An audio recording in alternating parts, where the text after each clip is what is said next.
Ce matin, c'est opération pose des affiches sur les poubelles du village. Les élèves de cycle 3 du regroupement scolaire intercommunal d'Étain-Schmidtvillers sensibilisent la population à la gestion des déchets et aux gestes éco-responsables. Une démarche qui s'inscrit dans un projet mené tout au long de l'année scolaire. En effet, le regroupement vient d'obtenir le label Éco-École. C'est une belle récompense pour tout le travail que les enfants et les enseignants ont fait durant toute l'année. Il fallait faire des actions que les enfants mettent en place, mais aussi en partenariat avec les parents. Et il fallait pouvoir aussi réussir à parler de ce projet. Et du coup, on a réussi à rentrer dans toutes les catégories. Bouchons, cartouches, stylos, piles, plusieurs points de collecte ont été mis en place dans l'école grâce à de multiples partenariats.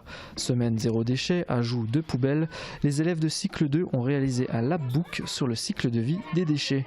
Un récapitulatif de tout ce qu'ils ont appris, comme les cours sur le tri. Plein de boîtes de conserve, ça peut faire une casserole.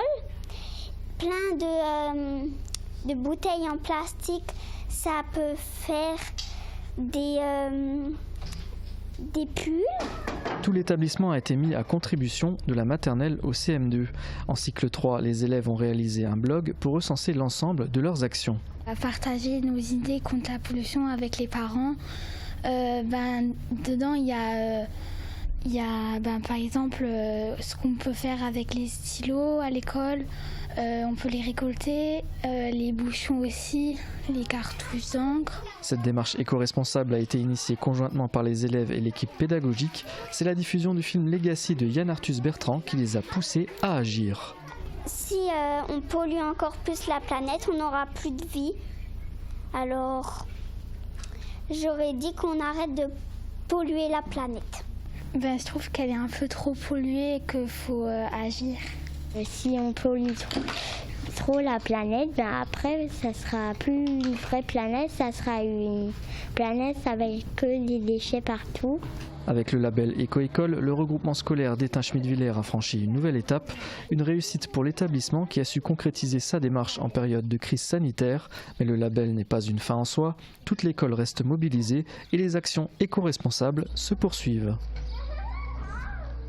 Quel est l'enjeu pour cette nouvelle éco-école? Quels sont les objectifs pour l'année prochaine? David Orès s'est entretenu ce matin avec Mireille Desmerlet, la directrice du regroupement scolaire. On regarde son interview. Mireille, depuis quand sensibilisez-vous les élèves à la gestion des déchets et au développement durable ? Alors, ça fait déjà depuis quelques années et en fait, c'est l'opération Nettoyons la nature à laquelle on participe donc toujours au mois de septembre et on sensibilise donc les enfants dès le début de l'année, dès le mois de septembre à tout ce qui est aux déchets. Pourquoi est-ce que vous faites ça? C'est une démarche importante pour vous? Alors c'est une démarche importante pour nous parce qu'il faut en fait sensibiliser les enfants donc au recyclage, à la vie des déchets. Et obtenir ce label, est-ce que c'était un objectif pour l'école, le regroupement scolaire d'Étain-Schmidtvillers?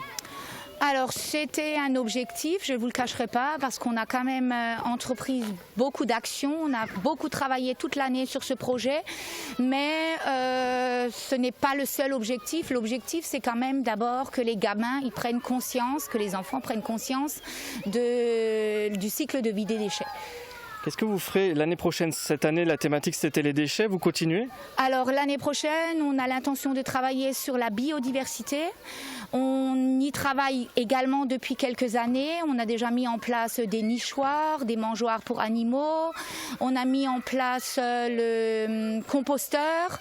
On a mis en place aussi déjà le récupérateur d'eau. Donc on a déjà fait pas mal d'actions et là on voudrait en fait approfondir cette notion de biodiversité. Merci beaucoup.